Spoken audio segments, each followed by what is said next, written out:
Dark reaction photosynthesis का, इसमें Calvin cycle का ये तीसरा लेक्चर है। पिछले लेक्चर में हम लोगों ने कार्बन डाइऑक्साइड के फिक्सेशन, जिसे कार्बोक्सिलेशन कहते हैं, उस स्टेप को पढ़ा था। आज रूबिस्को पर चर्चा करते हुए बाकी जो बायोकेमिकल पाथवे है उसको हम लोग डिस्कस करेंगे। तो केल्विन साइकिल का स्टेप वन जो प्रीवियस लेक्चर में पढ़ चुके थे, उसमें एक एंजाइम है जिसका नाम है रूबिस्को। रूबिस्को का फुल फॉर्म होता है रेबुलोज 1,5 बिस फॉस्फेट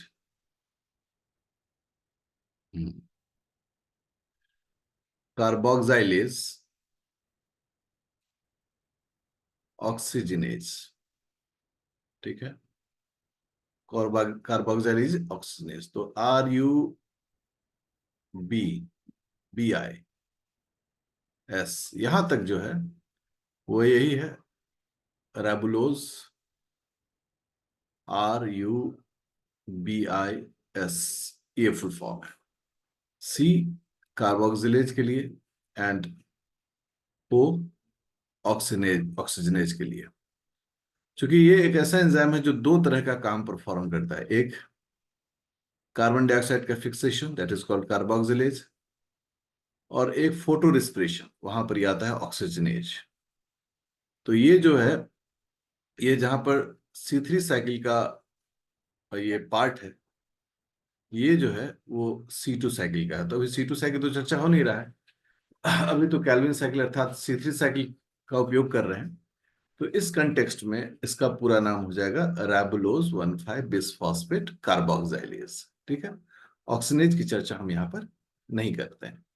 और जब C2 साइकिल या जिसे फोटो रिस्पिरेशन कहते हैं, जब वो काम होगा तो फिर कार्बोक्सिलेज की चर्चा नहीं होगी, वहां पर ऑक्सीजनेज की चर्चा होगी। अर्थात ये एक अद्भुत एंजाइम है जो दो प्रकार से काम को करता है, कि कार्बन डाइऑक्साइड को भी फिक्स करता है और ऑक्सीजन को भी फिक्स करता है। लेट्स सी, आगे देखते हैं। ये मोस्ट abundant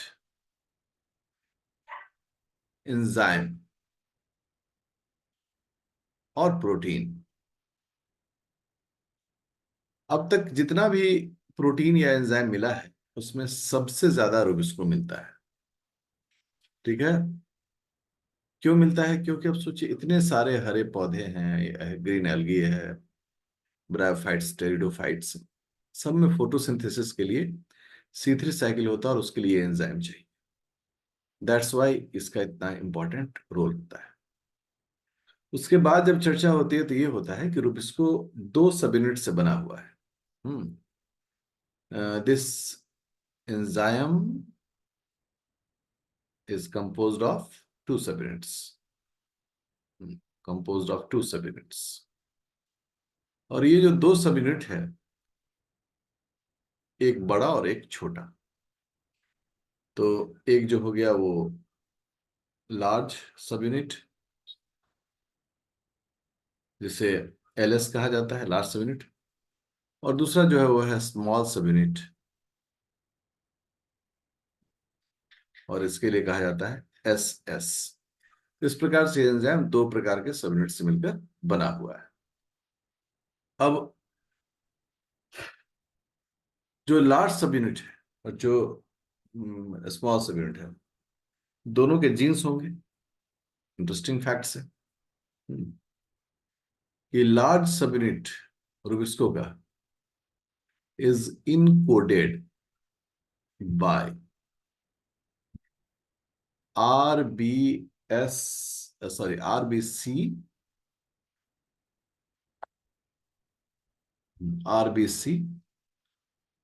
स्टैंड्स फॉर ये जीन। ठीक है ना, ये जीन का नाम है बाय RBCL जीन। और ये जीन जो है, ये क्लोरोप्लास्ट का अपना जीन है। ठीक है, तो लिखते हैं क्लोरोप्लास्ट जीन। हम सब जानते हैं क्लोरोप्लास्ट में अपना DNA होता है, जबकि स्मॉलर सबयूनिट जो है is encoded by two nuclear genes. Nucleus में पाया जाने वाला दो जीन जो है DNA पर, उसके द्वारा ये इनकोड किया जाता है।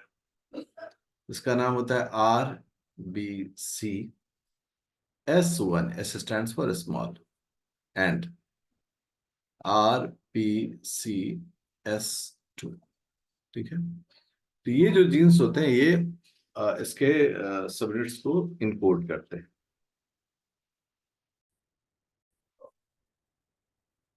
अब केल्विन साइकिल का ये स्टेप 2 है, जिसे कहते हैं रिवर्सल ऑफ ग्लाइकोलाइसिस।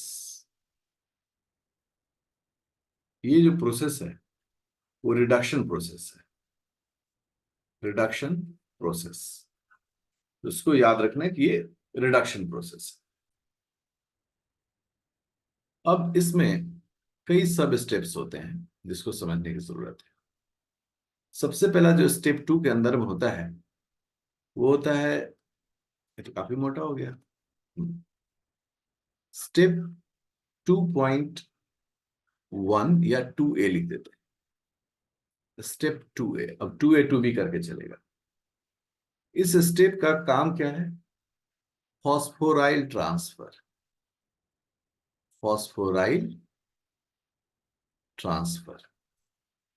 हम सब जानते हैं कि फॉस्फोराइल ट्रांसफर जिस एंजाइम के द्वारा होता है उसका नाम होता है काइनेज। अब आप देखें स्टेप क्या है, तो 3PGA 3 फॉस्फोग्लिसरेट से 1,3 बिस फॉस्फोग्लिसरेट जो है वो बनेगा, जहां 3 फॉस्फोग्लिसरेट में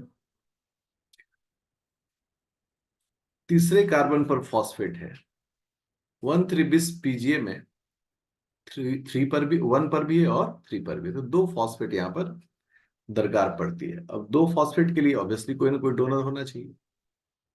वो हम सब जानते हैं कि ये डोनर जो होता है वो एटीपी होता है। एटीपी जिसमें 3 फॉस्फेट है, अल्फा बीटा गामा, ये अपना गामा फॉस्फेट डोनेट कर देता है और बचता है एडीपी। और ये जो फॉस्फेट है वो ये फॉस्फेट है, 1 पोजीशन पर चला आता है। इसमें जो एंजाइम है उसका नाम होता है 3PGA kinase. Kinase phosphoryl transfer को कंडक्ट करता है। इस तरह के रिएक्शन में हम लोग ये भी देखते हैं कि इसका इक्वेशन कैसा दिखता है। इक्वेशन को भी देखना पड़ता है। ठीक है, तो अगर इक्वेशन को देखें तो इक्वेशन कुछ इस प्रकार से दिखता है, देखना ही चाहिए सबको। ये हम लोग बना रहे हैं 3PGA का स्ट्रक्चर, 1 2, ये 3, और तीसरे पर क्या होता है, एक फॉस्फेट होता है, इसको हम लोग इंडिकेट करते हैं OPO3 2-। अब इसमें जब एक फॉस्फेट जुड़ेगा तो पहला पोजीशन पर भी ये फॉस्फेट जुड़ता है। अब देखो इसको हम लोग ऐसे भी दिखा सकते हैं। इसको हम लोग इस प्रकार से भी दिखा सकते हैं। हो गया CO-। अब ये जो माइनस वाला जहां पर लिखा हुआ है वहां पर फॉस्फेट जुड़ेगा। अब जब यह फॉस्फेट जुड़ता है तो कैसे दिखता है, तो देखें आप, कार्बन 1 कार्बन 2 कार्बन 3। हमेशा बोलते हैं कि ये सब सीखना बहुत ही मजेदार होता है। और यहां देखें PO3 2-। हो गया। अब देखिए बाकी स्ट्रक्चर एज यूजुअल जैसे वैसा ही बनाए, OPO3 2-। आप यहां जो सिस्टम है, इस सिस्टम में जो बहुत महत्वपूर्ण विषय था वो क्या था, कि इस जगह पर ये फॉस्फेट आकर जुड़ता है। करेक्ट, तो यही जो फॉस्फेट है ये यहां पर देखें, ये फॉस्फेट आकर इस तरह से जुड़ जाता है। And this is the way कि आप अब इसका नाम जो है वो हो गया 1 और 3 बिस पीजीए। ये एक स्टेप होता है और इस स्टेप का एंजाइम है पीजीए काइनेज। शुरू करते हैं step 2B, that is reduction of 1,3 बिस पीजीए टू 3PGAL। देखो, अगर इसे हम ऐसे सामान्य रूप से लिखते हैं तो क्या लिखते हैं? Phospho glyceric acid. So this is an acid. अगर पीएच एसिड है तो ये एक एसिड है। इसका फुल फॉर्म लिखते हैं फॉस्फो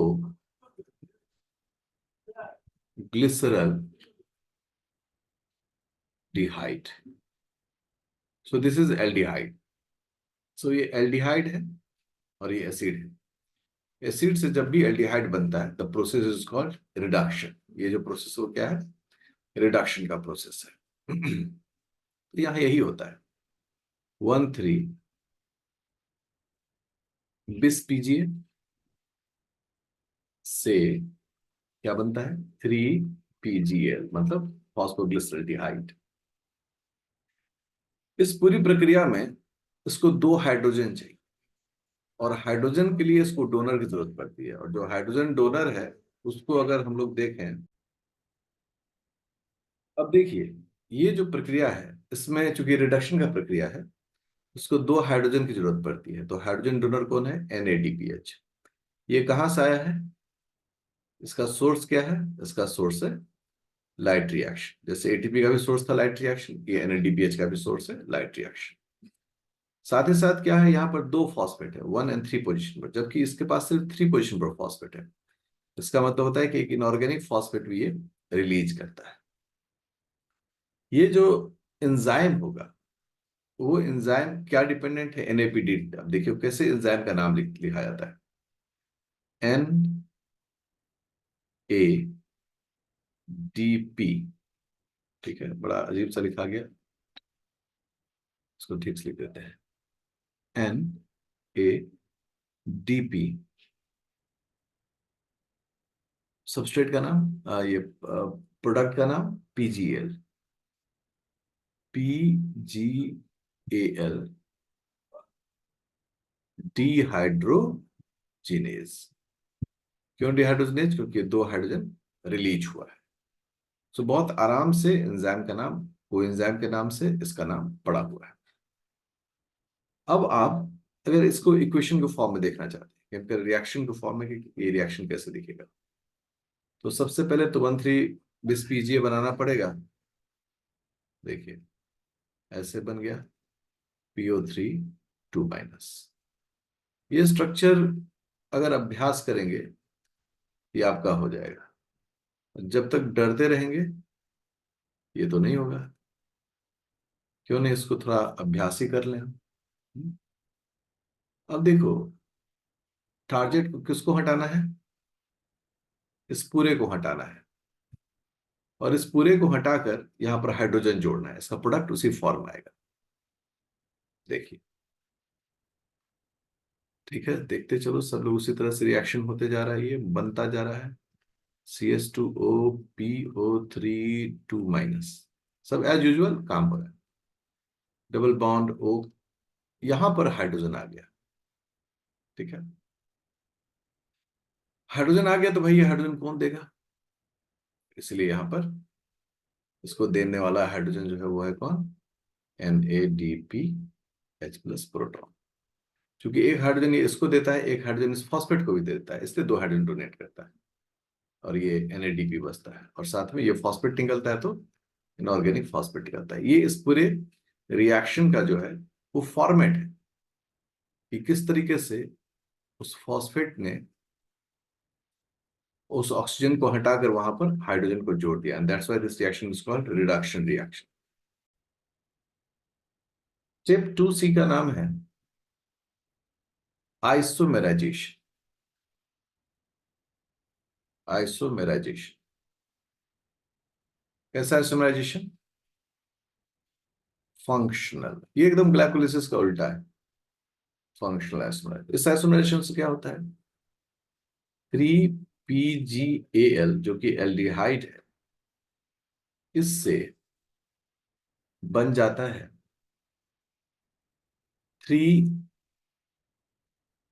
DAP। क्या इसका फुल फॉर्म होता है उसकी चर्चा कर रहे हैं हम। इस डैप का मतलब होता है डाई हाइड्रोक्सी एसीटोन फॉस्फेट, ये इसका फुल फॉर्म होता है। अब आप देखिए, ये एल्डिहाइड है, ग्लिसरॉल्डिहाइड, और ये कीटोन है। सो ये फंक्शनल आइसोमराइजेशन है। जो एंजाइम है, एंजाइम का नाम है ट्रायोज आइसोमरेज। ट्रायोज आइसोमरेज, इसका मतलब क्या है कि पीजीएल से हम डिहाइड्रोक्सी एसीटोन, मतलब इसके कीटोन फॉर्म में भी इसको कन्वर्ट करते हैं। तो जो अभी इस प्रकार से दिख रहा है, ठीक है,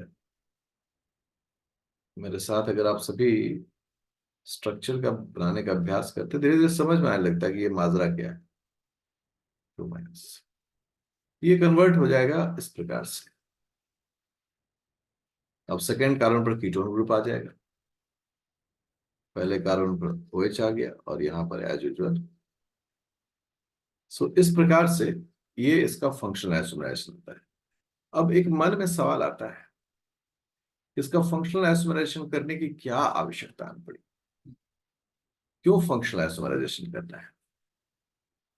एक बड़ा एक नोट होता है, क्या नोट होता है कि जब हम लोग ग्लाइकोलिसिस में फ्रुक्टोस 1,6 बिसफॉस्फेट को तोड़ते हैं, तो फ्रुक्टोज क्या होता है? फ्रुक्टोज एक कीटोज है। जब यह टूटता है तो दो हिस्से में टूटता है, एक एल्डोज में प्लस एक कीटोज। एल्डोज का नाम होता है 3PgAl, और कीटोज का नाम होता है डैप। तो अगर कीटोज से टूटकर एक पीजीएल, मतलब एक एल्डोज और कीटोज बनता है, तो इन्हीं दोनों के जुड़ने से फिर क्या बनेगा? एक फ्रुक्टोज 1,6 बिसफॉस्फेट बनेगा, डायरेक्ट ग्लूकोज नहीं बनता। इसी जो केमिस्ट्री का ये जो स्वरूप है, इसी स्वरूप को लेकर जो स्टेप था आइसोमराइजेशन, वहां चर्चा की गई थी। उस चर्चा के कारण का क्या कारण था कि अब जब ये 3PgL बन गया है, देखते चलो 3PgL बन गया है, वो किससे जुड़ जाएगा? एक डैप से। तो आप बोलेंगे कि सर ये तो अभी आपने पीजीएल को डैप में कन्वर्ट कर दिया, तो फिर पीजीएल कहां बचा? कोई एक मॉलिक्यूल थोड़े होता है, कई सारे मॉलिक्यूल्स होता है। डैप डायरेक्ट नहीं बनता है। डैप जब भी बनेगा तो किससे बनेगा? पीजीएल से बनेगा। तो मान लो कि दो मॉलिक्यूल था, तो एक पीजीएल रह जाएगा और एक पीजीएल से डैप में बदल जाएगा, और ये दोनों मिलकर क्या बनाते हैं? Fructose 1,6 bisphosphate. अब फ्रुक्टोज 1,6 बिसफॉस्फेट से क्या ग्लूकोज बनाया जा सकता है? हम लोग बोलते हैं बिल्कुल बनाया जा सकता है। इससे हम लोग ग्लूकोज को प्राप्त कर सकते हैं, और जैसे ग्लूकोज को प्राप्त कर लेंगे तो हम कहेंगे कि हमारे कैल्विन साइकिल्स का एक आउटकम जो है वो आ गया in the form of glucose, और this process is called reversal of glycolysis. तो यहीं पर इस स्टेप को रोक कर बोल दिया जाता है कि भाई अभी इससे ग्लूकोज बन जाएगा। अब ये तो हो गया। अब बात उठती है कि हमें RUBP को रीजनरेट भी करना है। क्यों? कैल्विन साइकिल में क्या था पहला स्टेप? किया RUBP और कार्बन डाइऑक्साइड जुड़कर दो मॉलिक्यूल 3PGA बना रहे हैं। तो अब जो है स्टेप 3 शुरू होता है। स्टेप 3 क्या है? हम लोग कहते हैं step 3 is regeneration of RUBP, रेबुलोज 1,5 bisphosphate. सोचिए, इसको बनाना है। चैलेंज क्या है? बड़ी इंटरेस्टिंग चैलेंज क्या है कि हमारे पास 3PGA, या हम बोल सकते हैं कि जो 3PGAL है, PGAL से ही लेते हैं, इस 3PGL से हमें बनाना है RUBP। अब विद्यार्थियों, 3PGL में कितने कार्बन है? 3 कार्बन है। RUBP में कितना कार्बन है? 5 कार्बन है।